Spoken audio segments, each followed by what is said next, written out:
अब देखो, अब मिरर्स के न्यूमेरिकल्स कर लिए हैं, लेकिन अभी और न्यूमेरिकल्स करेंगे कुछ टाइम बाद। अभी जितने न्यूमेरिकल्स करें उससे तुम्हें आइडिया लग गया होगा कि न्यूमेरिकल्स किस तरीके से करने होते हैं। अब और जो एनसीईआरटी के आगे क्वेश्चन है वो सॉल्व करना, और कोई बुक हो तो उसके क्वेश्चन सॉल्व करना, बाकी मैं बाद में और भी करवाऊंगा। अब देखो, रिफ्रैक्शन के न्यूमेरिकल्स करते हैं। रिफ्रैक्शन में मैंने तुम्हें पढ़ा तो दिया ही था, लेकिन उसमें दो चीजें और थी। एक होता है एब्सोल्यूट रिफ्रैक्टिव इंडेक्स, और एक होता है रिलेटिव रिफ्रैक्टिव इंडेक्स। एब्सोल्यूट क्या होता है? एब्सोल्यूट का मतलब होता है जब किसी मीडियम के अंदर लाइट जा रही है, कहाँ से? वैक्यूम से या फिर एयर से, ठीक है। और रिलेटिव रिफ्रैक्टिव इंडेक्स क्या होता है? अगर किसी एक मीडियम से दूसरे मीडियम में लाइट जा रही है तो उसको हम कहते हैं रिलेटिव रिफ्रैक्टिव इंडेक्स। अब इसी से सारे न्यूमेरिकल सॉल्व हो जाएंगे। तो देखो, पहला numerical, refractive index of diamond is 2.41, find the speed of light in diamond. अब देखो, रिफ्रैक्टिव इंडेक्स को ना हम दो चीजों से डिनोट करते हैं। कुछ लोग इससे करते हैं न्यू, और कुछ लोग एन या फिर ईटा भी कह देते हैं इसको, इससे करते हैं। तो मैं तो न्यू से करता हूँ, इसलिए मैं न्यू करूंगा। बाकी तुम एन से भी कर सकते हो, कोई दिक्कत नहीं है। अब देखो, 2.41 है, इसका मतलब मैं लिखूंगा कि एन डायमंड जो है वो होगा 2.41। रिफ्रैक्टिव इंडेक्स का फॉर्मूला क्या बताया था? रिफ्रैक्टिव इंडेक्स का फॉर्मूला क्या था? Speed of light in vacuum upon speed of light in medium. यहाँ हमारा मीडियम क्या है? डायमंड है। और यहाँ speed of light in vacuum कहाँ से आया? क्योंकि ये एब्सोल्यूट रिफ्रैक्टिव इंडेक्स है। क्योंकि इसमें ये नहीं दे रखा कि refractive index of diamond is 2.41 with respect to, इस टाइप का कुछ नहीं दे रखा। सिर्फ दे रखा है कि हाँ रिफ्रैक्टिव इंडेक्स इतना है, इसका मतलब वो वैक्यूम के रिस्पेक्ट में होगा। अगर विद रिस्पेक्ट टू किसी और उसके दे रखा होता मीडियम के, तो हम उस तरीके से लेते हैं। अब स्पीड ऑफ लाइट याद भी होनी चाहिए। स्पीड ऑफ लाइट होती है 3 × 10⁸ मीटर पर सेकेंड। और speed of light in diamond हमें निकालनी है। डायमंड, तो रिफ्रैक्टिव इंडेक्स कितना है? 2.41, 3 × 10⁸। और ये जो स्पीड ऑफ लाइट है ना, इसको मैं v लिख रहा हूँ जो डायमंड के केस में है। तो क्रॉस मल्टीप्लाई कर देंगे, वन लेके क्रॉस मल्टीप्लाई कर देंगे। पता है मैं ज्यादा बेसिक बेसिक चीजें बताता हूँ, लेकिन मेरे को आदत है। अब देखो, v आ गया। अब ये अपॉन में चल जाएगा, 10⁸ मीटर पर सेकेंड अपॉन में 2.41।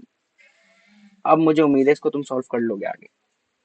इसको सॉल्व कर लेना, आंसर आ जाएगा, ठीक है। अब देखो, एक और अच्छा सा क्वेश्चन है रिफ्रैक्टिव इंडेक्स का ही। Refractive index of glass is 1.5 and that of water is 1.33। अब ये मार्क इसलिए लगे हुए हैं क्योंकि मैं पहले सॉल्व करा रहा था इसको, लेकिन आवाज रिकॉर्ड नहीं हुई थी।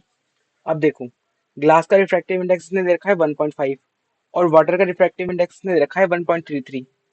तो अब ये भी एब्सोल्यूट है, ग्लास का रिफ्रैक्टिव इंडेक्स, और ये वाटर का रिफ्रैक्टिव इंडेक्स भी एब्सोल्यूट है। क्यों? क्योंकि इसमें विद रिस्पेक्ट टू का इस्तेमाल नहीं कर रखा, इसमें नहीं बता रखा कि किसके रिस्पेक्ट में। इसलिए हमें जब ये डायरेक्ट दे रखा हो बिना विद रिस्पेक्ट टू के, तो हम ये मानते हैं कि हाँ ये एब्सोल्यूट है।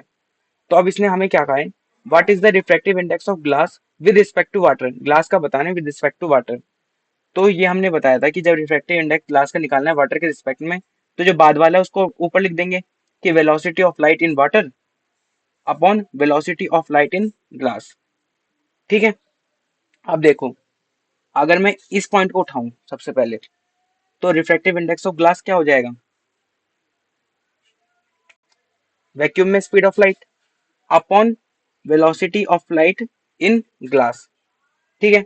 तो यहां से मैं वेलोसिटी ऑफ ग्लास की वैल्यू निकाल लेता हूँ, क्योंकि न्यू जी तो हमें 1.5 गिवन है।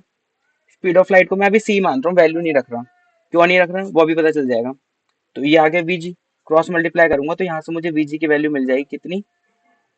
सी अपॉन 1.5, ठीक है। Equation number 1। इसी तरीके से मैं वी डब्ल्यू की वैल्यू भी निकाल लूंगा, क्या? सी अपॉन 1.33। कैसे आई करके देखना, सेम तरीके से आएगी, क्योंकि जब तक पेन नहीं चलाओगे न्यूमेरिकल समझ नहीं आएंगे, ठीक है। तो ये हो गई हमारी इक्वेशन नंबर 2। तो अब हमें ये निकालना है, तो इसको पुट कर देंगे इक्वेशन इसमें, इस इक्वेशन में। तो सीधा mu of glass with respect to water क्या आ जाएगा, वेलोसिटी ऑफ वाटर क्या है 1.33 अपॉन सी 1.5। अब ये सी से सी कट जाएगा इसलिए मैंने वैल्यू नहीं रखी थी, तो ये आ जाएगा 1.5 अपॉन 1.33।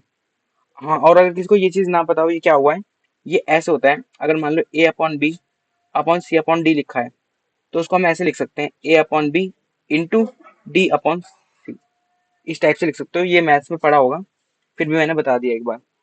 ठीक है, अब इसको सॉल्व कर लेना, तुम्हारा आंसर आ जाएगा। और दूसरे पार्ट में क्या पूछा है, refractive index of water with respect to glass, तो न्यू डब्ल्यू जी बताना है, तो इसको 1 अपॉन सीधा न्यू जी डब्ल्यू कर दो, ये फॉर्मूला होता है। तो जब हम इसका रेसिप्रोकल कर देंगे तो ये आ जाएगा 1.33 अपॉन 1.5, ये आ गया आंसर। बहुत सिंपल क्वेश्चंस होते हैं, ऐसे ही क्वेश्चंस पेपर में आते हैं। तो ठीक है, अब आगे का अगली बार करते हैं।